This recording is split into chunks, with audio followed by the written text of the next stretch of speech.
prosseguindo no estudo de história da igreja, o capítulo 8 do material didático, perseguição sobre Marco Aurélio. Bom, nós vimos que o mentor, o mestre de Marco Aurélio, ele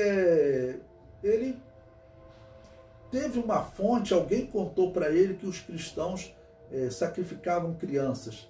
E isso tudo indica que influencia para que a perseguição continue no Império Romano. E esse homem, né, mestre de Marco Aurélio, claro, influenciou esse imperador. Bom, nós vimos que Policarpo, aquele grande mestre chamado Destruidor de Deuses, legal esse título, né? Os pagãos chamavam ele de Destruidor de Deuses, né? Porque ele estava acabando com a crença no panteão romano. Então é muito interessante esse título. Bom, ele morreu em 155 da era cristã. Nesse período a perseguição está correndo. Bom, cerca de 6 anos depois, quem é que está governando o império e vai também perseguir os cristãos? É Marco Aurélio, esse homem influenciado pelo mestre Frontão, né, que foi quem escreveu sobre essa mentira. O comentário diz: perseguição que ocorreu entre 161 e 238 da era cristã. Primeiro, vamos falar de um homem chamado Justino de Roma. Justino viveu entre o ano 100 até o ano 165. Nasceu na região de Samaria. Descreve a sua conversão da filosofia grega ao cristianismo. Ele mesmo diz: porque também eu mesmo, que me comprazia nos ensinamentos de Platão, ao ouvir as calúnias contra os cristãos e vê-los irem intrépidos para a morte e para tudo que é terrível, comecei a pensar que não era possível que aqueles homens vivessem na maldade e no amor aos prazeres. Pois que homem amante do prazer, ou incontinente, ou que pensa que comer carne humana é bom, poderia abraçar com alegria a morte, se com ela se vê privado do objeto de seus desejos? Não tentaria por todos os meios seguir vivendo sempre sua vida daqui e ocultar-se dos governantes, em vez de delatar-se a si mesmo para ser morto? Então veja que interessante, esse homem ele era um filósofo grego. Então ele diz que ele não vê sentido no que acontecia com os cristãos. Se esses homens são realmente esses problemáticos e bebem sangue de criança, acho que isso daí qualquer um inventaria uma história, diria que não é, tá ok? Para ele poder continuar fazendo até essa prática errada. Ou seja, ele está usando a lógica para dizer o seguinte: se o homem vai até a morte, essa religião que eles pregam deve ser diferente do que estão dizendo. Ok? Então, a descrição é espetacular. E como eu disse, isso aqui acontece 6 anos depois da morte de Policarpo. A morte de Policarpo foi algo que mexeu, com certeza, com o Império Romano. Mexeu com pensadores. Policarpo e outros, né, que eram levados para serem entrevistados e pessoas morriam queimadas, mas não negavam a fé. Isso impressionava as pessoas e impressionou esse homem chamado Justino de Roma. O comentário prossegue. Justino relatou a pressão que o povo realizava sobre as autoridades para que condenassem os cristãos.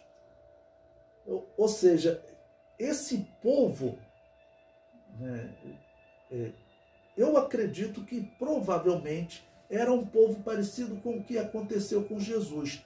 Pessoas que foram programadas para serem colocadas ali, tá bom? Para pedir que Jesus fosse crucificado. Aquela multidão estava comprada pelos sacerdotes, elas estavam compradas. Talvez tivesse ali até amigos de Barrabás, mas aquela multidão estava comprada pelos sacerdotes.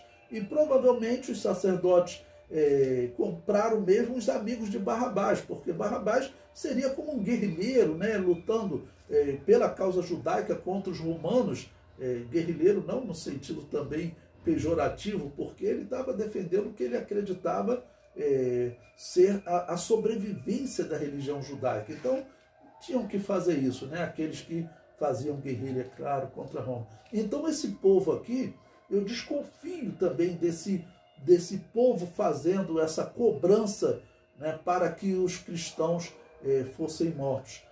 Tudo indica, como nós estamos vendo na história anterior, nós temos que aplicar agora. Quem vem difamando, quem vem perseguindo os cristãos e dizendo aos imperadores, olha, os deuses não respondem por causa desse povo, são os sacerdotes pagãos.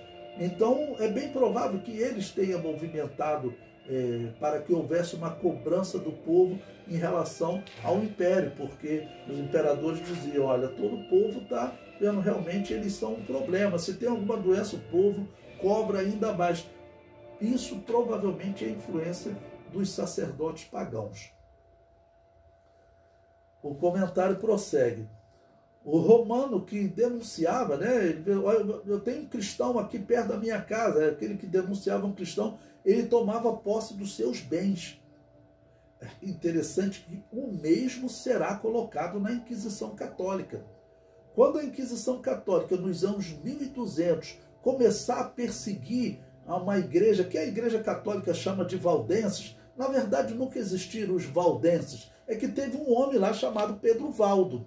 Depois diz a história que teve até um grupo que começou a se identificar como valdenses, mas eles acabaram seguindo até um caminho diferente. Então esse grupo, eles se identificavam como pobres de Lyon. E diz a história que na Igreja Católica também, quem denunciava as pessoas, eles tomavam posse dos bens católicos. E o julgamento católico assim é muito pior. Por exemplo, na Inquisição, esse cristão, né, que era chamado, se identificava ali como pobres de Lyon, um dos grupos que a Igreja Católica perseguiu, ok? O cristão, ele não podia nem saber do que ele estava sendo acusado, ele não tinha direito de se defender. E quando ele foi acusado, os bens dele já foi entregue para o acusador. Mesmo se, por exemplo, o cristão, por alguma coisa, algum motivo, ele fosse visto como inocente, por algum motivo, os bens dele já tinham sido perdidos já, ok? E mais, essa matança dos católicos, ela é uma matança de uma ira maior do que do Império Romano. O Império Romano era um soldado, né, a serviço do Império, um outro escrivão que relatava. A Igreja Católica, diz a história que a Inquisição dela, ela contratou mesmo, ela viu que os bispos não conseguiam executar os cristãos, né, que não aceitavam o batismo de recém-nascido. Então diz a história, eu não me lembro o nome agora, depois eu passo para vocês, me cobrem, mas diz a história que eles contrataram, né, um bandido, né, uma pessoa que ela vivia realmente de saque, de roubo, de matança, e colocaram ele como inquisidor. A história fala, eu já vi pessoas querendo comparar, seria como pegar o Fernandinho Beiramar, a Igreja Católica colocar ela para fazer uma inquisição. Não é como o Fernandinho Beiramar, era bem diferente. O homem era muito pior que o Fernandinho Beiramar. O Fernandinho Beiramar matou alguns aí por poder, né? Eles matavam, faziam saques, eram os saqueadores, os piratas que a Igreja Católica contratou para poder dirigir a Inquisição. Porque para torturar e matar friamente, tinha que ser realmente pessoas do mal. Então, às vezes, um padre que estava ali enganado por essa heresia que os anteriores, que a Igreja Católica adotou, né, da idolatria, do purgatório, da guerra justa, dizendo que a Igreja Católica pode matar para implantar o reino de Deus, eles até acreditavam porque Santo Agostinho havia falado, lá no ano 410 da era cristã, se um santo falou que a Igreja Católica pode matar, então pode. Mas ele mesmo chega lá a torturar e executar. Então o período católico vai ser pior, até quando você trata da questão de bens, tá bom? Até da questão de bens. E esse Justino é interessante porque os textos dele, ele trata sobre dons espirituais, falando que nesse período, tá ok? ele é próximo ali do ano 165, né? Nesse período, ele diz que as igrejas